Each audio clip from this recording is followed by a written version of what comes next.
Please accept my humble obeisances. Appreciation of Prabhupada. सभी भक्तों को मेरा सादर प्रणाम है। तो आज हमारे बीच श्रीमान अनंत शेष प्रभु उपस्थित है आज का टॉक डिलीवर करने। और सभी के लिए विशेष एक सूचना है कि आज से 3 दिवस तक, आज कल और परसों, 3 दिन प्रभु जी विशेष टॉक का सीरीज देंगे। सभी से अनुरोध है इसे जरूर अटेंड कीजिए।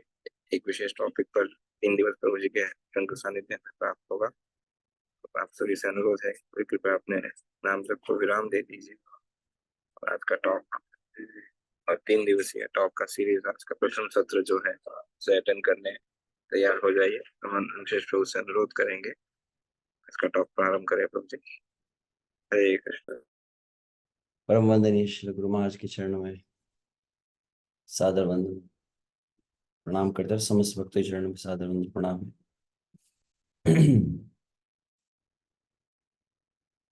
ओम अज्ञानतिमिरन्धस्य ज्ञानाञ्जनशलाकया चक्षुरुन्मिलितं येन तस्मै श्रीगुरुवे नमः। नमः ओम विष्णुपादाय कृष्णप्रेष्ठाय भूतले श्रीमते भक्तिवेदान्त स्वामिनिति नामिने। नमस्ते सारस्वते देवे गौरवाणी प्रचारिणे निर्विशेष शून्यवादी पाश्चात्य देश तारिणे वाञ्छाकल्पतरुभ्यश्च कृपा सिन्धुभ्य एव च पतितानां पावनेभ्यो वैष्णवेभ्यो नमो नमः। जय श्री कृष्ण चैतन्य प्रभु नित्यानंद श्री अद्वैत गदाधर श्रीवासादि गौर भक्त वृंद। हरे कृष्णा कृष्णा कृष्णा हरे हरे, हरे राम राम राम हरे हरे। हरे कृष्णा कृष्ण कृष्णा हरे हरे, हरे राम राम राम हरे हरे। हरे कृष्णा कृष्णा कृष्ण कृष्णा हरे हरे, हरे राम राम राम हरे हरे। हरे कृष्णा। तो 3 दिवसीय यहाँ पर हम कुछ चर्चा के लिए, कुछ कथा के लिए मुझे कहा गया। तब मन में कुछ विचार था कि कौन से विषय पर चर्चा करें। तो विशुभ से मैं स्वयं कुछ पढ़ रहा था, कुछ अध्ययन कर रहा था। तो फिर विचार हुआ कि वही विषय को भक्तों के बीच में चर्चा की जाए। लगभग 1 वर्ष पूर्व स्मरण है, लगभग 1 वर्ष हुआ है। 1 वर्ष पूर्व महाराष्ट्र के ही निर्देशन में जूम पर हम प्रतिदिन नियमित रूप से श्री कृष्ण चैतन्य महाप्रभु की शिक्षाएं है, चैतन्य शिक्षाष्टकम, और साथ में 10 नाम अपराध का पाठ करते हैं, उच्चारण करते हैं। और उसी पर एक श्रृंखला, एक सीरीज लगभग 1 या 2 वर्ष पूर्व संपन्न हुई थी। और तब मतलब लगभग 8 दिनों में 8 श्लोकों पर भी चर्चा की गई थी। तो उसी में से कुछ श्लोक पर विशुभ से भगवान श्री कृष्ण चैतन्य महाप्रभु की शिक्षा को विचार करते हैं। उनके कुछ शब्दों पर मैंने विचार किया कि कुछ चर्चा करें। तो यहाँ, और उसका शीर्षक फिर मैंने विचार किया, परम विजयते श्री कृष्ण संकीर्तनम। शायद इन्हीं शब्दों पर हम कुछ विचार करेंगे आने वाले 2-3 दिनों में। तो श्री चैतन्य चरितामृत में अंत्य लीला, और अंत्य लीला के अंतर्गत यह अंतिम अध्याय है जहाँ पर भगवान श्री कृष्ण चैतन्य महाप्रभु नीलाचल में है, गंभीरा में वहां पर वास कर रहे हैं। और श्री चैतन्य महाप्रभु हैं जो श्रीमती राधा रानी के भाव का आस्वादन कर रहे हैं। उस महाभाव अवस्था में जब श्रीमती राधा रानी भगवान श्री कृष्ण के विरह में व्याकुल रहती है, उस भावना में सदैव निमग्न रहते श्री चैतन्य महाप्रभु। और उस भावना में रहते हुए कभी क्रंदन करते, कभी हर्षित होते। उसी का वर्णन श्री कृष्णदास कविराज गोस्वामी करते हुए कहते हैं, ऐ मत महाप्रभु वैसे नीलाचले, रजनी दिवस कृष्ण विरहे विह्वले। इस प्रकार से चैतन्य महाप्रभु रात दिन श्री कृष्ण का विरह, श्री कृष्ण के विरह व्याकुलता में भी निमग्न रहते थे। और उस समय विशेष रूप से दो भक्त वहां पर श्री चैतन्य महाप्रभु के साथ रहते। स्वरूप रामानंद ए दुई जन सने, रात्रि दिने रस गीत श्लोक आस्वादने। तो स्वरूप दामोदर और रामानंद राय, ये दो भक्तों के बीच में रात दिन अलग अलग श्लोकों के रस का वे आस्वादन करते थे। और समय समय पर श्री चैतन्य महाप्रभु भिन्न भिन्न प्रकार के भाव को प्रकाशित करते।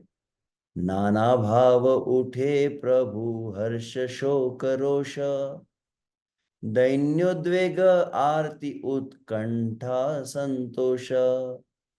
कभी अत्याधिक हर्षित हो जाते श्री कृष्ण के मिलन की अनुभूति में, श्री कृष्ण के विरह में कभी व्याकुल होकर शोक करने लगते, कभी मान आदि के भाव से युक्त होकर रोष करते, कभी दैन्य भाव, कभी आर्त भाव, कभी उत्कंठित हो जाते। ऐसे भिन्न भिन्न भाव श्री चैतन्य महाप्रभु के प्रकट हो रहे हैं। और जैसा जैसा भाव आ रहा है श्री चैतन्य महाप्रभु का, वैसे वैसे भाव में वह शब्दों को उच्चारित कर रहे हैं। और वहीं बन जाता है शिक्षाष्टकम। से भावे निज श्लोक पढ़िया, श्लोकेर अर्थ आस्वादय, दुई बंधु लैया। उन दोनों भक्तों के साथ में स्वरूप दामोदर रामानंद जो ललिता विशाखा से अभिन्न है, उनके साथ में श्लोकों का आस्वादन वहां करते थे। कोन दीने कोन भावे श्लोक पठन, से श्लोक आस्वादिते रात्रि जागरण। तो किसी दिन किसी भाव में रहते, और जिस भाव में जो श्लोक उच्चारण हो जाता, संपूर्ण रात्रि उसी एक भाव का आस्वादन करते थे। एक एक श्लोक को कई कई दिनों तक आस्वादन करते थे। तो इस तरह के भाव में श्री चैतन्य महाप्रभु उस नीलाचल में रहे हैं। तो यह अंत्य लीला में जो महाप्रभु का जो भाव है, जो श्रीमती राधा का महाभाव है, इसी महाभाव को जो प्रकाशित किए, वही बनाए वास्तविक शिक्षाष्टकम।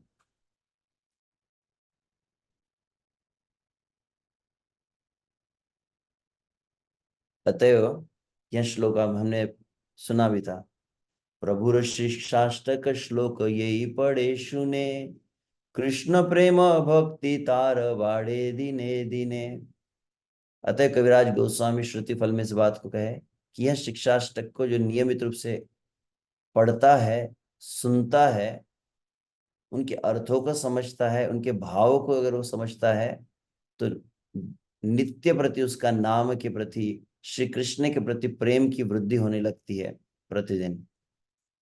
तो ऐसा ही है विशेष शिक्षाष्टकम में श्री चैतन्य महाप्रभु सर्वप्रथम जिस भाव को प्रकाशित किए हैं,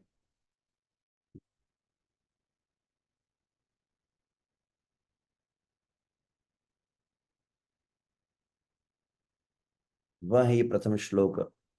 इस श्लोक का उच्चारण करके इसके जो महत्वपूर्ण जो शब्द है जिस पर हम चर्चा करने का विचार किए, उसको फिर हम चर्चा करेंगे।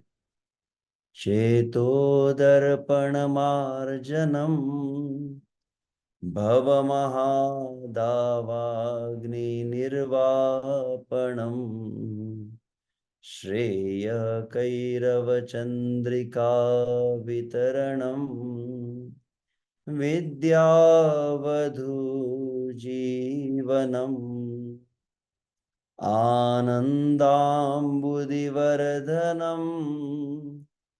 प्रतिपदं पूर्णामृता स्वादनम् सर्वात्मस्नपनम् परम विजयते श्रीकृष्णा संकीर्तनम। तो यह श्लोक हम प्रतिदिन पाठ करते हैं। श्री चैतन्य महापुरुष सर्वप्रथम जिस श्लोक का आस्वादन किया वह यह श्लोक है, जिसके अंतर्गत श्री चैतन्य महाप्रभु इन भावों को कहते हैं।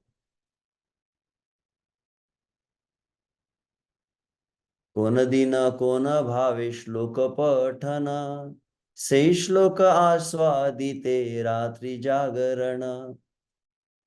तब आगे श्री चैतन्य महाप्रभु कहते हैं, हर्ष प्रभु कहे न सुन स्वरूप राम राय, नाम संकीर्तन कलौ परम उपाय। तो यहाँ पर श्री चैतन्य महाप्रभु स्वरूप रामानंद राय से कह रहे हैं कि हे स्वरूप रामानंद, इस कली काल का सर्वश्रेष्ठ परम उपाय कौन सा है? तो कहते हैं नाम संकीर्तन।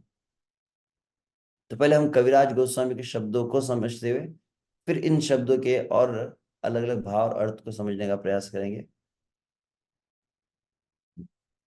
संकीर्तन यज्ञ कलौ कृष्ण आराधना, सही तो सुमेधा पाए कृष्णेर चरण। तो वास्तविक कली काल में संकीर्तन यज्ञ के द्वारा श्री कृष्ण की आराधना की जाती है, और विशेष रूप से जो सुमेधा होता है अर्थात जिसकी अत्यंत पवित्र बुद्धि है, वही व्यक्ति संकीर्तन यज्ञ द्वारा श्री कृष्ण की आराधना करता है, और ऐसा व्यक्ति निसंदेह श्री कृष्ण के चरण कमलों की प्राप्ति करता है। तो आगे कहते हैं, संकीर्तन प्रवर्तक श्री कृष्ण चैतन्य, संकीर्तन यज्ञ तारे भजे से ही धन्य। तो संकीर्तन के प्रवर्तक है श्री कृष्ण चैतन्य महाप्रभु।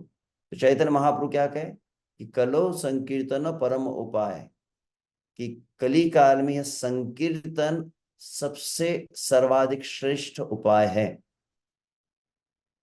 तो कविराज गोस्वामी वहां पर कहते हैं कि संकीर्तन के प्रवर्तक कौन है? तो श्री चैतन्य महाप्रभु ही है। तो चैतन्य महाप्रभु का संकीर्तन के साथ यदि कोई आराधना करता है तो वो सबसे अधिक भाग्यशाली है। तो महाप्रभु कहे कि नाम संकीर्तन सर्वश्रेष्ठ उपाय है, और कविराज गोस्वामी कहे परंतु महाप्रभु की आराधना जो करता है इस संकीर्तन के द्वारा वो सर्वाधिक भाग्यशाली है।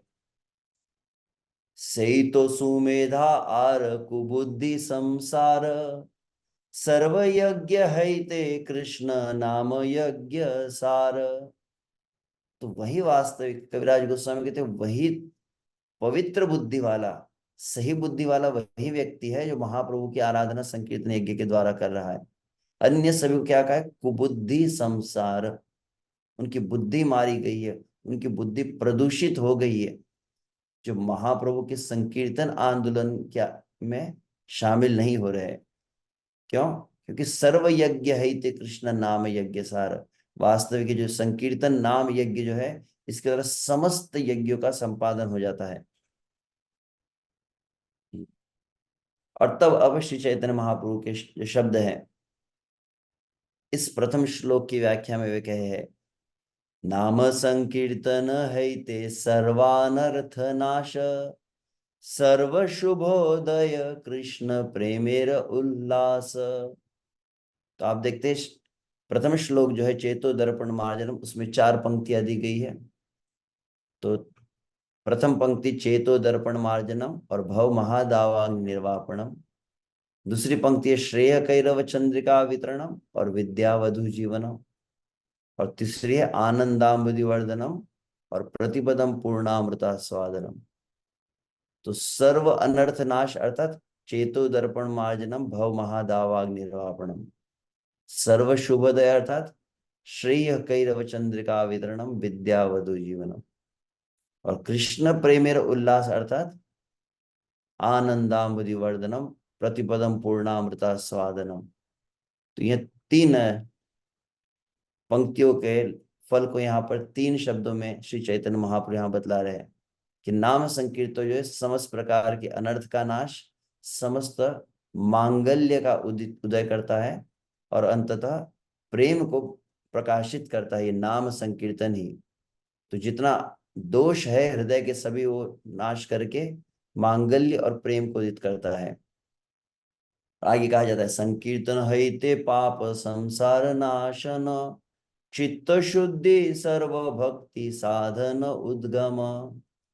यह नाम संकीर्तन ही वास्तविक क्या करता है, समस्त पाप का और संसार के इस पाप में जीवन का नाश करता है। चित्त को पूर्ण रूपेण, चित्त की जो आत्यंतिक शुद्धि है वह नाम संकीर्तन करवाता है।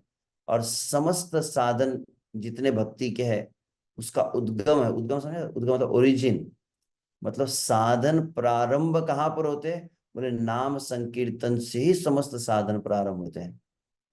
ये इसका ऐसे अर्थ होता है। और अंत तो फिर आगे थे कृष्ण प्रेमोद्गम प्रेमामृत आस्वादन कृष्ण प्राप्ति सेवा अमृत समुद्र मज्जन। तो प्रेम का उदय होता है और प्रेम का अमृत का आस्वादन नाम संकीर्तन कराता है। और अंततः नाम संकीर्तन ही स्वयं श्री कृष्ण की प्राप्ति कराता है। और इतना ही नहीं, सेवा अमृत समुद्र मज्जन। पुनः पुनः यह शब्द को मैं पिछले कुछ दिनों कई बार पुनः पुनः पढ़ रहा था। हम जिस नाम का उच्चारण कर रहे हैं, जिस नाम संकीर्तन आंदोलन में भाग ले रहे हैं, यह श्री चैतन्य महाप्रभु के शब्द जो है हमें अत्यंत हमारी श्रद्धा को दृढ़ करते हैं, हमारे भाव को और अधिक पुष्ट करते हैं कि हम जो कार्य करें कितना श्रेष्ठ कार्य है यह। जिस प्रकार से मुझे स्मरण में एक समय जपा रिट्रीट में था, हिज ग्रेस भूरिजन प्रभु जी के साथ में, शिल प्रभुपाद जी के वरिष्ठ शिष्य हैं और वे हमें नाम जप के निर्देश बता रहे थे। उस समय स्मरण है मैं प्रभु जी के समक्ष बैठा था और नाम जप करते समय अचानक मेरा मन थोड़ा ऐसा अन्य किसी विचार में जाने लगा, ये उन्होंने देख लिया है। और तब वो मुझे कहे कि क्या इससे श्रेष्ठ कोई कार्य है इस संसार में? तुम अपने मुख से जो नाम का उच्चारण कर रहे हो और इस नाम को तुम अपने कानों से जो सुन रहे हो, केवल यह यदि तुमने कार्य किया तो उन्होंने बहुत सुंदर शब्द कहा कि संपूर्ण ब्रह्मांड में सर्वाधिक भाग्यशाली जीव तुम हो, केवल नाम उच्चारण अगर तुम कर रहे हो तो। बहुत प्रेरणा मिली, यह वाक्य मुझे बार बार स्मरण होते हैं।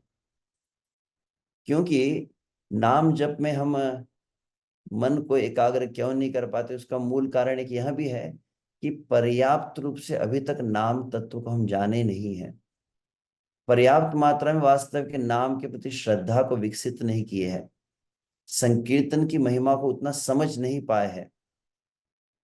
जिस प्रकार से प्रभु राम जी के विषय में शिव जी कहे हैं, उमा राम स्वभाव जही जाना ताही भजन तजी भाव न आना। वास्तविक भगवान के स्वभाव को, भगवान के प्रभाव को यदि कोई समझ जाता है, वो क्षण मात्र भी भगवान के भजन के बिना नहीं रह पाता। तो इसी भाव को समझाते हुए बताया जाता है, उमा राम स्वभाव यही जाना, वहां पर कहा गया है।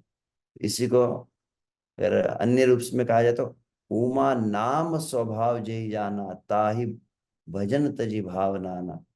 कि वास्तविक नाम का जो स्वभाव है, नाम की जो प्रकृति है, नाम जो तत्व है, उसको अच्छी तरह से कोई समझ जाए तो संभावना यह रहेगी कि वो क्षण मात्र भी नाम के बिना रह नहीं पाएगा। तो इन्हीं शब्दों को हम श्रील भक्ति विनोद ठाकुर, श्रील भक्तिदास ठाकुर के शब्दों में ही समझने का प्रयास करेंगे। ये जो शिक्षाष्टकम का प्रथम श्लोक है जिसको हम उच्चारित किए, तो इसमें यह हम सभी जानते हैं 7 प्रकार के जो प्रभाव, जिसे कहा जाता है एक तरह से सप्त सिद्धि कहा जाता है। यह नाम संकीर्तन 7 सिद्धि को प्रदान करता है। और उसके अंततः फिर श्री चैतन्य महाप्रभु ने शब्दों का उच्चारण किया है, परम विजयते श्री कृष्ण संकीर्तनम। तो इसी शब्दों को केवल मैं पहले हम विचार करेंगे जो श्री चैतन्य महाप्रभु ने कहा है। तो श्रील भक्तिविनोद ठाकुर इस पर बहुत सुंदर चर्चा की है और उसे कहा जाता है सन्मोदय भाष्य श्रील भक्तिविनोद ठाकुर का। श्रील भक्ति सिद्धांत सरस्वती इस पर जो चर्चा की उसे विवृत्ति कहा जाता है। तो इन दोनों में जो उन्होंने शब्द कहे उसको अच्छे से हम समझने का प्रयास करेंगे। तो यहाँ पर 4 शब्द जो परम विजयते श्री कृष्ण संकीर्तनम, इस शब्द को समझाते हुए श्रील भक्तिविनोद ठाकुर यहाँ पर कहते हैं, सर्वप्रथम उन्होंने श्रीमद् भागवत के इस श्लोक को उद्धृत किया अपने टीका में। और वहां पर वो कहते हैं श्रीमद् भागवत के 2 स्कंद में, भगवान ब्रह्म का स्नेन त्रिरन्वीक्ष्य मनीषया तद्यव्यस्पश्यत् कूटस्थो रतिरात्मन्यतो भवेत्। क्या कहे कि ब्रह्मा जी ने जब बहुत ध्यान पूर्वक तथा अत्यंत मनोयोग से वेदों के का 3 बार अध्ययन किया है, 3 बार बहुत गहराई से अध्ययन किया ब्रह्मा जी ने, और अच्छी तरह से उसके ऊपर जब विचार किया है, समीक्षा की है, उसके पश्चात वे इस निष्कर्ष पर पहुंचे हैं। और क्या निष्कर्ष है ब्रह्मा जी का? समस्त वेदों को पढ़ने के पश्चात रतिर आत्मन यतो भवेत, विशेष रूप से निष्कर्ष क्या है कि पूर्ण पुरुषोत्तम भगवान श्री कृष्ण के प्रति आकर्षण, रति, या इसी को कह सकते प्रेम ही धर्म की सर्वोच्च सिद्धि है। सर्वोच्च उपलब्धि मनुष्य जीवन में जो धर्म के द्वारा प्राप्य है वह है श्री कृष्ण के प्रति प्रेम, श्री कृष्ण के प्रति रति आकर्षण को जागृत करना, जिसको अन्यत्र भी कई स्थानों पर कहा गया है। भागवत के प्रथम स्कंद में जैसे कहा जाता है, धर्म स्वानुष्ठित पुंसा विश्वक्सेन कथा सुय नोत्पाद यदि रतिम श्रम एव ही केवलम। अपने अपने निहित धर्म में जो निष्ठित होकर जो व्यक्ति कार्य करता है, अपने अपने वर्ण के अनुसार, अपने अपने आश्रम के अनुसार जो व्यक्ति जो भी कार्य कर रहा है, उन कार्यों की सफलता का मापदंड क्या है? आप जो कुछ क्रियाएं संसार में कर रहे हैं उनका मापदंड यही है उस कार्य पूर्णता का, कि वह श्री कृष्ण की कथा में, श्री कृष्ण के नाम में हमारी रति कितनी उत्पन्न हो रही है, कितना अधिक उसमें रुचि हमारी उत्पन्न हो रही है। यह हम ब्रह्मा जी का निष्कर्ष श्रीमद् भागवत का भक्तन ठाकुर कहते हैं। अब यह रति कैसे प्राप्ति हो सकती है? तब वो आगे कहते हैं इस बात को, इति सिद्धांत वाक्येन केवलम भक्ते परमार्थ प्रदत्वम सिद्ध्यति न अन्येषां कर्म ज्ञानादिना। तो यहाँ पर यह दार्शनिक निष्कर्ष स्पष्ट रूप से है कि यह जो सर्वोच्च जो सिद्धि है वह है श्री कृष्ण के प्रति प्रेम, श्री कृष्ण के प्रति रति, श्री कृष्ण के प्रति आकर्षण। तो आकर्षण जो है, ये रति जो है, ये प्रेम जो है, ये कर्म के द्वारा, ज्ञान के द्वारा, अन्य किसी भी साधन के द्वारा प्राप्त नहीं हो सकता है। तो एकमेव भक्ति के द्वारा ही यह प्राप्त किया जाता है। तो पहली बात भक्तिविनोद ठाकुर कहे इस परम विजय श्री कृष्ण संकीर्तनम को समझाते हैं कि श्री कृष्ण की रति यह धर्म का सर्वोच्च उपलब्धि है। और वह रति कैसे प्राप्त होती है? तो कि एक में भक्ति के द्वारा ही प्राप्त होती है। तब वो आगे कहते हैं यह जो भक्ति है, कौन सी भक्ति है, कौन सी भक्ति के द्वारा प्रेम प्राप्त होता है? तो वहां पर कहते हैं शास्त्रार्थ अवधारणमयी भगवन लीला माधुर्य लोभमयी वा श्रद्धाम विना शुद्ध भक्ति लभ्या न भवती। यह जो शुद्ध भक्ति के द्वारा प्रेम प्राप्त होगा, धर्म का लक्ष्य है प्रेम, प्रेम की प्राप्ति शुद्ध भक्ति से। विशुद्ध भक्ति कैसे प्राप्त हो? तो वहां पर वो क्या है कि विशुद्ध भक्ति प्राप्त होती है विशेष श्रद्धा के द्वारा। कौन सी श्रद्धा? तो यहाँ पर एक शब्द है शास्त्रा अवधारणमयी भगवन लीला माधुर्य लोभमयी। दो शब्द उन्होंने कहे हैं। तो शास्त्र अवधारणमयी का अर्थ होता है विशेष रूप से जो शास्त्र है श्रीमद् भागवतम, या श्रीमद् भागवतम को जब भक्तों के सानिध्य में जब श्रवण किया जाता है और इस शास्त्रों को श्रवण करके जो भगवान के प्रति श्रद्धा जो सुदृढ़ होती है, तो ऐसी शुद्ध भक्ति शास्त्र के वचनों पर अवलंबित श्रद्धा, अथवा दूसरा कहा गया भगवान के लीला माधुर्यवती सहज लोभमय श्रद्धा के बिना अप्राप्य है। तो दो प्रकार की बातें कही उन्होंने कि एक तो भगवान के लीला का जो आकर्षण, और उसमें भी मतलब शास्त्र, जो भक्तों के मुख से जो शास्त्र का जो श्रवण किया जाता है, इसके द्वारा श्रद्धा प्राप्त होती है, और यह श्रद्धा से ही वह विशुद्ध भक्ति आ सकती है। अतएव इसमें निष्कर्ष हम देखते हैं कि विशेष रूप से जो नियमित हम परम पूज्य श्री सच्चिदानंद स्वामी महाराज भी इस बात को कहे हैं कि हम नाम जप करते हैं, नाम संकीर्तन करते हैं, उसमें अत्यधिक आवश्यक बात को वे जोर दिए हैं कि नाम जप करते समय अनुभव यह कई बार होता है कि नाम जप करते समय श्री कृष्ण का स्मरण सहजता से नहीं हो पाता है। तो कैसे श्री कृष्ण का स्मरण सहज रूप से हो सकता है? तो वहां पर श्री सच्चिदानंद स्वामी महाराज इस बात को बतलाए हैं कि श्रीमद् भागवत को जब नियमित रूप से पढ़ा जाता है, जब तक आप भागवत का अध्ययन न करें, भक्त लोग कीर्तन करते हैं, भक्त लोग नाम का उच्चारण करते हैं, नाम जप करते हैं, परंतु साथ में अगर भागवत न पढ़े तो देखा जाता है कि नाम जप किया जाता है, नाम संकीर्तन करते हैं, परंतु नाम संकीर्तन में श्री कृष्ण की स्मृति नहीं होती है। अतएव आवश्यक साथ में जो साधन बतलाया गया वो यहाँ पर वह है कि शास्त्र अवधारणमयी श्रद्धा। तो शास्त्र का श्रवण करके जो श्रद्धा का पोषण होता है, वह विशुद्ध श्रद्धा ही विशुद्ध भक्ति प्रदान करती है।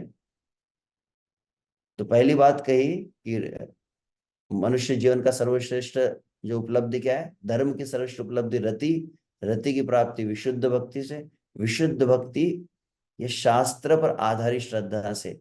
परंतु शास्त्र पर आधारित श्रद्धा कैसे प्राप्त होंगी? तो वो कहते हैं जातायाम अपि तथा भूत श्रद्धायाम सत्संगेन विना श्रवण कीर्तन लक्षणा हरि कथा न संभवती। श्रद्धा कैसे प्राप्त होंगी? तो जब तक पर्याप्त रूप से व्यक्ति भक्तों का संग नहीं करेगा और भक्तों के सानिध्य में गुरु के चरणों में बैठकर जब तक वो श्रवण न करे, तो पर्याप्त रूप से जब श्रवण किया जाता है, जिस तरह से श्रीमद् भागवत में भी द्वितीय स्कंद में वर्णन किया जाता है, पिबन्ति ते भगवत आत्मनः सताम कथामृतम श्रवणपुटेषु संवृतम पुनन्ति ते विषय विदूषिताशयम् व्रजन्ति तच्चरण सरोरुहान्तिकम्। श्रीमद् भागवत के द्वितीय स्कंद में इस बात को बतलाया जाता है, जहां तक मुझे स्मरण है अध्याय 2 का अंतिम श्लोक है, वहां पर कहा जाता है, बहुत सुंदर शब्द है कि पिबंती शब्द है, जो पान करते हैं, पिबंती ते भगवत आत्मन सताम। भगवान के भक्त क्या करते हैं? निरंतर पीते रहते। किसे पीते हैं? कथा अमृतम, कथा के अमृत को पीते हैं वह। अब पीना है तो पीने के लिए कोई पात्र होना चाहिए ना, कोई पेय पदार्थ होता है तो पेय पदार्थ के लिए पात्र की आवश्यकता होती है। कौन सा वो पात्र है? तो कहते कथामृतम श्रवण पुटेशु, श्रवण रूपी प्याले में, कर्ण रूपी प्याले से जो पर्याप्त रूप में भर भर कर पीते हैं। तो इस शब्द का जो अर्थ मैंने जो सुना, बहुत अच्छा मुझे प्रेरणा मिलती है उसमें। वहां पर शब्द क्या है? कथा अमृतम श्रवण पुटेशु संवृतम, कि कथा अमृत को कान रूपी प्याले से पर्याप्त रूप से भर भर के पिया जाता है। when one sufficiently religious or hears Krishna कथा, तो भगवान श्री कृष्ण के विषय में बहुत अधिक जब श्रवण किया जाता है। अब प्रश्न उठता है कि बहुत अधिक मतलब कितना?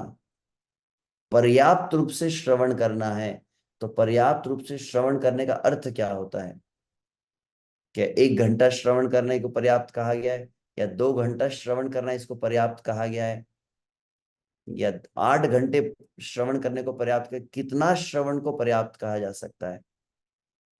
तो वह शब्द जो वर्णन किया गया है उसी शब्द के आधार पर अर्थ बताया जाता है। शब्द क्या है? श्रवण पुटेशु समृतम, प्याले को भरकर पीना है कहा गया।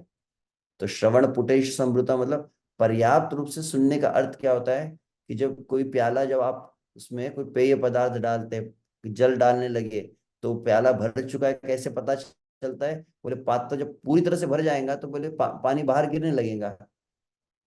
उसी भांति हम जो भगवान की कथा सुन रहे हैं वो पर्याप्त है कैसे पता चलेगा? तो बताया जाता है सुनते सुनते सुनते सुनते इतना श्रवण हो जाता है कि वो श्रवण ही सहज स्वाभाविक आपको कीर्तन के लिए प्रेरित करता है। तो ऐसा संकीर्तन, यहाँ पर संकीर्तन जो कहा जा रहा है, इतना उसका हृदय भर चुका है श्री कृष्ण के नाम से, रूप गुण लीला से, कि सहज स्वाभाविक वह प्रेरित हो रहा है श्री कृष्ण की महिमा को गान करने के लिए। इतना जब वहां पर्याप्त रूप से श्रवण करता है तो हालांकि नवधा भक्ति के 9 अंग बताए जाते हैं, श्रवण कीर्तन स्मरण वंदना आदि, परंतु साथ में यह भी आचार्य द्वारा बतलाया जाता है ये नवधा भक्ति के 9 अंग क्या है? तो 9 सीढ़ियां भी है, एक के बाद एक आता है। तो इसलिए श्रवण कीर्तन कहा गया है। तो श्रवण जब बहुत अच्छी तरह से किया जाए, और विशेष रूप से जब गुरु के मुख से श्रवण किया जाए, नाम को भी आप देखते हैं, जब श्रील भक्तिवेदांत ठाकुर नाम की महिमा को बतलाया है तो उन्होंने ऐसा नहीं कहा कि पहले नामोच्चारण की पद्धति नहीं बतलाई गई है। शब्द जो वहां पर वर्णन करते, कर्ण रंध्र पथे दिया, हृदय माजे प्रवेशिया, हाँ, वर्षे अनुपम। तो वहां पर शब्द क्या है? भक्तिवेदांत ठाकुर एक भजन लिखे है, कृष्ण नाम धरे कतो बल। उसमें वो शब्द है कि नाम कैसे हमारे जीवन में प्रभाव दिखाया था, तो उसका जो क्रमशः जो क्रम बताया गया है वो क्या है? तो पहला शब्द है कर्ण रंध्र पथे दिया, कानों से पहले प्रवेश करता है, हृदय में उसको धारण किया जाता है, और फिर शब्द रूप नाचे अनुक्षण। और वो जब आप सुनने लगते हैं, भक्तों के मुख से नाम सुना जाता है। श्रील प्रभुपाद का आप यदि हरे कृष्ण महामंत्र की व्याख्या प्रभुपाद जी ने की है, वो आप सुनते हैं, उसमें प्रभुपाद कहते हैं यथासंभव इस हरे कृष्ण महामंत्र को भक्तों के मुख से सुनना चाहिए, व्यवसायिक लोगों के मुख से नहीं सुनना चाहिए। तो यह अत्यंत आवश्यक है कि जब सुना जाता है गुरु के मुख से, तब क्या होता है? वह हृदय में धारण किया जाता है, और तब वह साधक पात्र बनता है उसको सही उच्चारण करने के लिए, उस नाम को। इसी बात को यहाँ पर वो कह रहे हैं कि कैसी श्रद्धा है? जो शास्त्र पर आधारित, परंतु बिना सत्संग के संभव ही नहीं है। तो ऐसी श्रद्धा उदित हो जो साधु संग के बिना श्रवण कीर्तन से संभव नहीं है। और वहां पे भक्तिवेदांत ठाकुर पुनः श्रीमद् भागवत के तृतीय स्कंद का ये जो प्रसिद्ध श्लोक भगवान कपिल देव का है, सताम प्रसंगा मम वीर्य संविदो भवन्ति हृत्कर्ण रसायन कथा, जहां पर भगवान कपिल देव कहते हैं कि भक्तों का जो संग होता है, और कैसा संग है? एकदम प्रगाढ़ संग, प्रसंग कहा है, केवल संग नहीं, सताम प्रसंगात, एकदम घनिष्ठ घनीभूत जो संग होता है भक्तों का। और उस संगति में क्या होता है? मम वीर्य, मेरी जो शौर्य की गाथा है, मेरी महिमा है, मेरे नाम रूप गुण लीलाओं का जो है क्या होता है, वो जब सुना जाता है तो भवंती हृत्कर्ण रसायन कथा, जो हृदय के लिए और कानों के लिए औषधि के रूप में कार्य करता है, अमृत के रूप में कार्य करता है, और तुरंत उसके हृदय को पवित्र करके क्रमशः उसे श्रद्धा रति भक्ति अनुक्रमिष्यति, श्रद्धा फिर रुचि आसक्ति भाव प्रेम में लेकर जाता है यह। तब आगे भक्तों ठाकुर जो कह रहे हैं, तो सार रूप में क्या बात कही? पहले उन्होंने कहा मनुष्य जीवन में धर्म क्या है? सर्वश्रेष्ठ धर्म ब्रह्मा जी ने निष्कर्ष बतलाया रति, रति की प्राप्ति शुद्ध भक्ति से, ज्ञान कर्म आदि के द्वारा नहीं। और शुद्ध भक्ति की प्राप्ति होती है शास्त्र अवधारणमयी श्रद्धा। और वह प्राप्ति कैसे होती है? तो सत्संग में श्रवण कीर्तन के द्वारा। तो इत्यादिना सत्संग प्रभावेन भगवन नाम रूप गुण लीलानुकीर्तनम स्यात्। तो ऐसे सत्संग का प्रभाव जब होता है, जब गुरु का आश्रय लिया जाता है, तो वास्तविक गुरु के आश्रम जब आपने सुन लिया अच्छी तरह से, तब क्या होगा? तब नाम रूप गुण लीला का शुद्ध अनुकीर्तन, जो परम विजय थे श्री कृष्ण। कौन सा संकीर्तन को विजय कहा गया है? कौन सा संकीर्तन ये 7 फल प्रदान करता है? हालांकि हम इसको उच्चारण तो करते हैं इस श्लोक को, और व्यवहारिक देखा जाए तो क्या ये सातों परिणाम हमारे जीवन में अनुभव हो रहे हैं क्या? तो पहले दोनों, प्रत्येक शब्द का अर्थ क्या होता है, उसका वह हमारे जीवन में कैसे प्राप्ति होंगी, तो इसलिए पहले एक एक शब्द को समझना आवश्यक है। तो संकीर्तन शब्दों को केवल विचार कर रहा था, तो उसका ही यहाँ अर्थ बताया कि ऐसा कीर्तन, कौन सा कीर्तन? जो सत्संग में भक्तों के सानिध्य में जो सुना जाता है, यही शुद्ध कीर्तन को प्रेरित करता है। इसके बिना वास्तविक भक्तों का संग नहीं है, गुरु का आश्रय नहीं है, गुरु से पर्याप्त रूप से श्रवण नहीं किया है, वह वास्तविक संकीर्तन को कर नहीं पाता है। तो सार रूप में कहा जाए तो 2 प्रकार की श्रद्धा को वे बतलाए भक्तिविनोद ठाकुर। पहली जो है वह शास्त्र के शासन युक्त वचनों से प्रेरित होकर भक्ति मार्ग में प्रवृत्त करने वाली शास्त्र अवधारण में श्रद्धा। और दूसरी कही भगवान लीला माधुर्य के श्रवण आदि से किसी सौभाग्यवश उत्पन्न लोभ हेतु भक्ति में प्रवृत्त करने वाली भगवान लीला माधुर्य में श्रद्धा। ये 2 श्रद्धा होता है।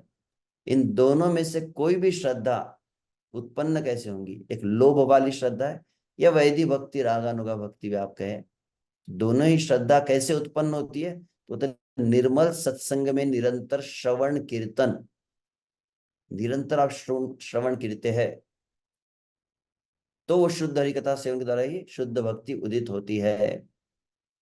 और यदि सत्संग में नियमित रूप से हरिकथा का सेवन न किया जाए, तो उक्त श्रद्धा क्रमशः क्षीण होकर नष्ट हो जाती है। यहाँ पर है, ये भक्तिविनोद ठाकुर के वचनों को मैं पढ़ रहा हूँ कि अगर सत्संग नहीं है तो श्रद्धा नहीं रहेगी, सही श्रद्धा, और क्रमशः नष्ट हो जाएंगी। तो श्रीमद् भागवत में भगवान ने जो कहा है, विश्व से सताम प्रसंगात्मा वीर्य संविद, उसी का अनुवाद यहाँ पर बतलाया जा रहा है कि भक्तों के संग में जब वो कथा को सुना जाता है, तो हृदय और कान के लिए अत्यंत रसमय वह लगता है, और अविद्या आदि का नाश होता है। अतः निष्कर्ष क्या है?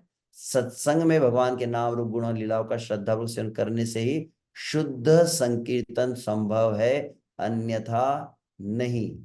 यहाँ पर जो कहा है,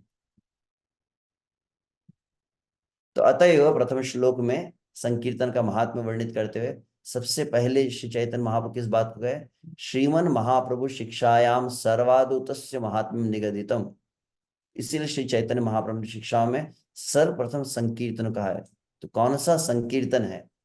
तो यह भक्तिविनोद ठाकुर का एक जो केवल पक्ष है, उसको हमने आज सुना कि विशेष रूप से यहाँ पर हम देखते हैं हमारा विशेष परम सौभाग्य है कि ऐसे महान भक्त, जिनकी वास्तविक उस उच्च धरातल की हम कल्पना भी नहीं कर सकते, परम पूज्य श्री गुरु महाराज के सानिध्य में हम जो नाम का उच्चारण कर रहे हैं, गुरु महाराज के मुख से हमको हरिनाम का श्रवण करने का अवसर प्राप्त हो रहा है। तो आवश्यक दोनों बात होती है। हम जब नाम जप करते हैं, नाम जप में स्वयं हम जो नाम को श्रवण करते हैं वहां आवश्यक है, परंतु साथ ही में वो भक्तों के सानिध्य में हो, तब वो नाम जल्दी अपनी कृपा को प्रकाशित करता है। तो इसीलिए कई बार देखा गया कुछ जूम के ऊपर विश्व से महाराज जी और भक्तों ने भी इस बात को देखा कि कई भक्त है जो यहाँ पर ज्वाइन तो करते हैं। हम सुन रहे थे परम पूज्य भक्ति प्रेम स्वामी महाराज के मुख से कि गुरु महाराज अपनी कृपा प्रदान कर रहे हैं, गुरु महाराज सब भक्तों को लेकर नाम जप करवा रहे हैं। और महाराज बार बार चाहते, कई बार हमारे बीच में कहते भी है, पता नहीं अब जब के बीच में कई वक्त सुनते हैं कि नहीं इस बात को। महाराज कहते कि मैं आप सबसे बात करना चाहता हूँ, मैं एक एक भक्त के साथ आदान प्रदान करना चाहता हूँ। और महाराज बहुत अधिक प्रसन्न हो जाते हैं भक्तों को देखते हैं तो महाराज का हृदय आह्लादित होता है भक्तों को देखकर। और दुर्भाग्य क्या है, वैसे भक्ति प्रेम स्वामी महाराज जी कह रहे थे, कई भक्त अपना वीडियो ही ऑफ कर देते हैं। तो वो कैसे है, उनकी दशा किसके समान है?